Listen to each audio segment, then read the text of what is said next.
5,644 కోట్ల 25 లక్షలు.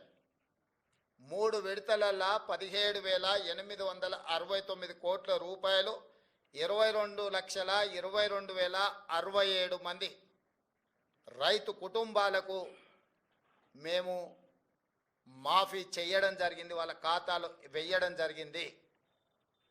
నిన్న 30/11/2024 నాడు 2,747 కోట్ల రూపాయలు మహబూబ్ నగర్ జిల్లాలో చివరి విడతగా 4వ విడతగా గతంలో సాంకేతిక లోపాలతోటో లేదా రేషన్ కార్డుల విషయంలో కొంత గందరగోళం ఉండడమో లేదా బ్యాంకులు వివరాలు అందించడంలో కొంత తాత్సారం చేయడమో రకరకాల కారణాల చేత 3,13,897 రైతు కుటుంబాలకు 2,747 కోట్ల 67 లక్షలు నిన్న వాళ్ళ ఖాతాలో వేయడం జరిగింది.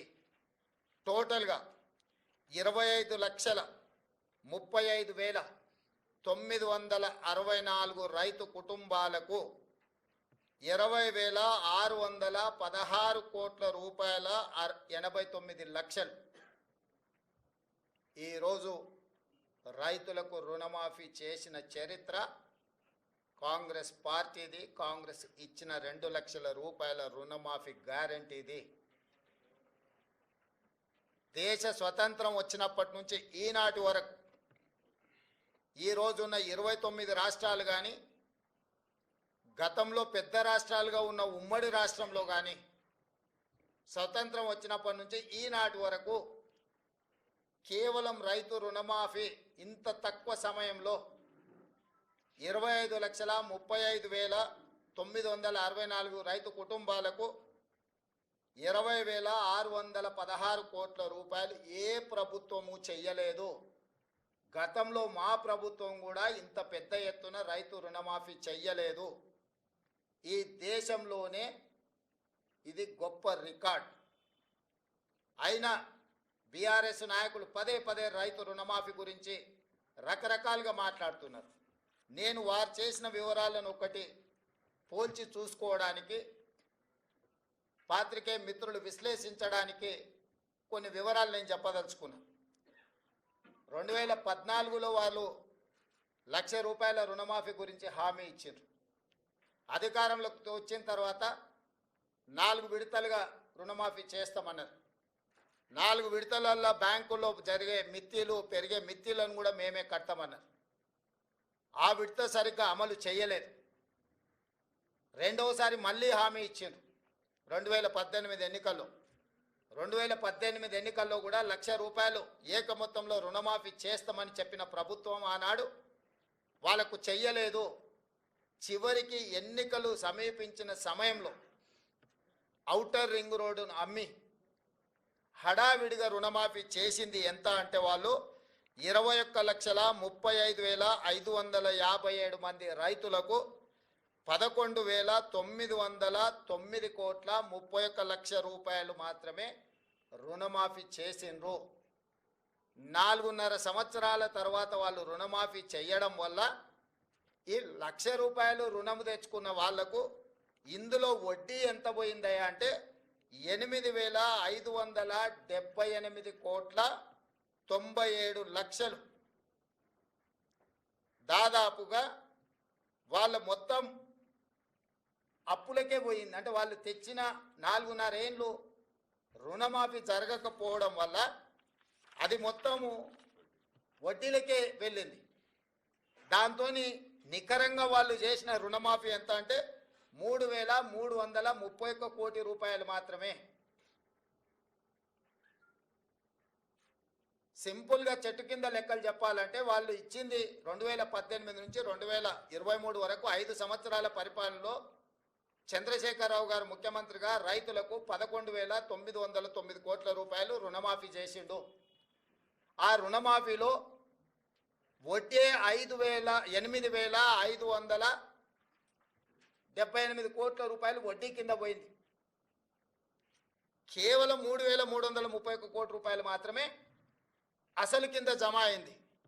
5 సంవత్సరాలలో ఆయన చేసిన రుణమాఫీ 3,331 కోటి రూపాయలు.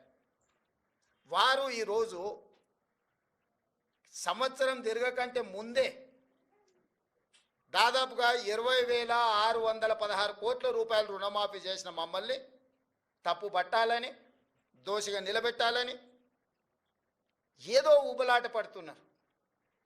ఇది రైతులు గమనించరా? రైతులకు అర్థం కాదా? ఎందుకంటే రైతు అప్పు తెచ్చుకున్నది రైతు, మిత్తి చెల్లించింది రైతు, రుణమాఫీ జరగక బాధపడ్డది రైతు. ఈరోజు మేము వేసే సొమ్ము రైతుల ఖాతాల్లో ప్రత్యక్షంగా పడుతుంది. కాబట్టి తద్వారా రైతులు ఎంత ఆనందంగా ఉన్నారో ఈ విషయాలను పరిగణలోకి మీడియా మిత్రులు కూడా తీసుకోవాలి. ఇప్పుడు మీరు రైతు బంధు వానాకాలము బకాయి పెట్టి పారిపోతే మీరు పెట్టిన బకాయిని కూడా వస్తానే 7,625 కోట్ల రూపాయలు మేము చెల్లించిన వానాకాలం రైతు బంధు. ఇప్పుడు ఇందులో కూడా మీరు చాలామందికి ₹1,00,000 వరకు ఉన్న రుణాలు మీరు చెల్లించకపోవడం వల్ల, అసలు మిత్తి ఏది చెల్లించకపోవడం వల్ల 20 లక్షల మంది రైతులు దాదాపుగా కొత్తగా తీసుకున్న రుణాలు కాదు, 2018 నుంచి 2023 వరకు మళ్ళీ రెన్యువల్ చేసుకున్నారు ఆ అప్పును వాళ్ళు. ఇవాళ వాటన్నిటినీ మేము చెల్లించాల్సిన పరిస్థితి వచ్చింది. అందుకే మేము 12/12/2018 నుంచి 9/12/2023 వరకు ఆ 5 సంవత్సరాలలో బ్యాంకులలో తీసుకున్న అన్ని అప్పులను మేము కట్టినాం.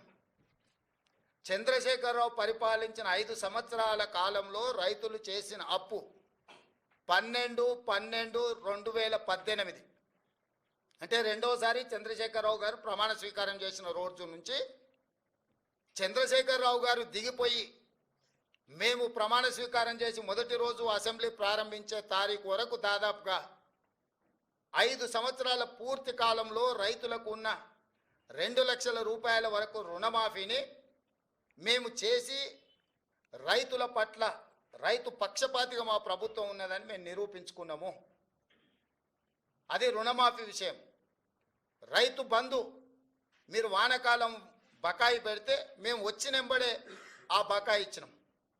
ఇప్పుడు నేను మళ్ళీ రైతులకు మాట ఇస్తున్నా, సంక్రాంతి పండుగ తర్వాత రైతు భరోసా మీ ఖాతాలలో వేసేది సోనియమ్మ గ్యారంటీ, ఇందిరమ్మ ప్రభుత్వము. ఏ రైతులు ఎలాంటి మారీచులు సుబాహులు వచ్చి మీకు అబద్ధాలు చెప్పి ఆనాడు పురాణాలలో విశ్వామిత్రుడు యజ్ఞం చేస్తుంటే రాక్షసులు ముఖ్యంగా మారీచుడు సుబాహులు వచ్చి ఆ యజ్ఞాన్ని భగ్నం చేయాలని ప్రయత్నం చేస్తే రామలక్ష్మణులు ఎట్లయితే కాపలా కాసి విశ్వామిత్రుడు చేపట్టిన యజ్ఞాన్ని సంపూర్ణంగా పూర్తి చేసిండ్రో ఈనాడు కూడా మా ప్రభుత్వము రైతు భరోసా కొనసాగిస్తుంది. సంక్రాంతి పండుగ తరువాత సోనియా గాంధీ గారి గ్యారెంటీగా నేను చెప్తున్నా, మీ రైతు భరోసా మీ ఖాతాలో పడుతుంది. ఎవరిని నమ్మకండి. ఇట్లాంటి మారీచులు మీ దగ్గరికి మారు వేషంలో వస్తూనే ఉంటారు. ఆనాడు సీతమ్మను ఎమర్చడానికి బంగారు లేడీ రూపంలో వచ్చిన మారీచుడే ఈరోజు మారు వేషంలో మళ్ళీ బీఆర్ఎస్ బీజేపీల రూపంలో మీ దగ్గరకు వస్తారు. ఈ మారీచులను మీరు విశ్వసించకండి. సంక్రాంతి పండుగ తర్వాత మీ రైతు భరోసా మీ ఖాతాలలో పడుతుంది. విధి విధానాలకు సంబంధించి మంత్రివర్గ ఉపసంఘం వేసిన బట్టి విక్రమార్క గారు, పొంగులేటి శ్రీనివాసరెడ్డి గారు, తుమ్మల నాగేశ్వరరావు గారు, ఇతర మంత్రుల చేత మంత్రివర్గ ఉపసంఘాన్ని విధి విధానాలను ఖరారు చేయడానికి వేసినాం.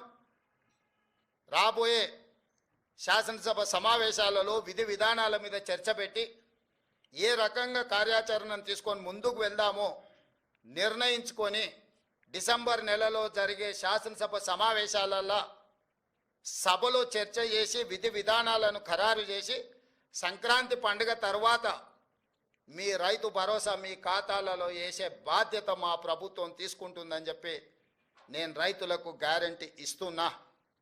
రైతు రుణమాఫీ చేస్తామన్నాం, చేసి చూపించినాం.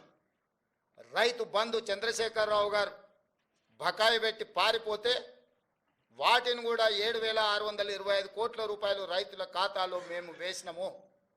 ఇప్పుడు కూడా రైతులకు రైతు భరోసా అందించే బాధ్యత మా ప్రభుత్వం తీసుకుంటుంది. దీనికి సంబంధించి శాసనసభలో చర్చలు చేసి మంత్రివర్గ ఉపసంఘం ఇచ్చే నివేదికను శాసనసభలో ప్రవేశపెట్టి విధి విధానాలను ఖరారు చేసి రైతు భరోసా పథకం కొనసాగుతుంది. మారీచులను మారువేషంలో వచ్చే వాళ్ళను అది బీఆర్ఎస్ వల్ల బీజేపీ వల్ల చూడకండి, నమ్మకండి, వాళ్ళ మాటలు వినకండి. అదేవిధంగా ఈ సీజన్లో మేము వరి వంగడాల విషయంలో 500 రూపాయల బోనస్ ఇస్తామని చెప్పినాం.